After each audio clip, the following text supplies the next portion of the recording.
Jāņi un simboliskās lietas Jāņos. Nu jā, viss, kas ir apaļš, pasaule ir apaļā, siers ir apaļš, saule ir apaļa, viss ir apaļš, cik laiks ir apaļš tradīcijā. Laiks ir ciklisks un apaļš. Un Jāņos tiek ēsts arī apaļās lietas, siers un alus ir divi rituālie ēdieni Jāņos, siers un alus. Un siera ritulim ir jābūt apaļam, jo tas simbolizē sauli, kosmosu un visu, ko es jau iepriekš arī nosaucu, laiku. Un no viena siera rituļa ēd visa sanākusī saime un visi Jāņa bērni lauž pa gabaliņam un pēd kā rituāla ēdienu, jo tad viņi kā zvaigznes kosmosā turēsies atkal visi kopā. Tā ir jebkura rituālā ēdiena tāda simboliskā nozīme, ka katrs paņem mazumiņu no veselā, un pēc tam viņš ir kopā ar šo visu veselo. Viņš ir kopā tai vienā lielajā egregorā, ja tā varam teikt. Siers pilnīgi noteikti ir sievišķais, jo tiek taisīts no piena.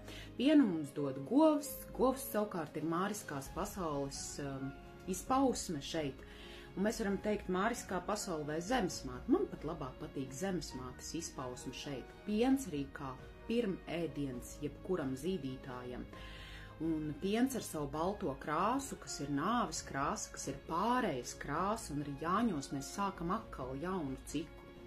Nu, un otrs, protams, ir alus. Dzeriet Jāņos alu! Alus ir galvenais ēdiens. Dzeriens. Nu, cits saka arī ēdiens, bet labi, dzeriens.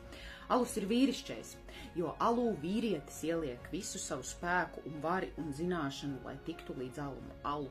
Tātad graudus, miežus vīrietis lauku apstrādā, vīrietis ar savu zirgu, kumeliņu un vīrišķo enerģiju, un pēc tam tiek brūvēts alus. Mana vecāmam gan stāstīja, ka Jāņu alu brūvēja sievietes viņu mājās, bet jebkurā gadījumā simboliskā substance alus ir vīrišķais, un šeit siers ar alu kopā ir sievišķais un vīrišķais. Iņjaņi, kā mēs gribam teikt, balts melns, gaisma tumsa, viss, kas saslēdzas vienā un veido mūsu pasauli. Dualisms, kurš to ripina uz priekšu un rada laiku. Tā kā Jāņos siers un alus ir obligāts. Un atcerieties, pirms ēdiet paši, lūdzu, ir arī jāziedo. Ir citai pasaulē, tai dievišķajai, kosmiskajai un arī mātei zemē ir jāziedo. Ir jāziedo alus arī ozolam.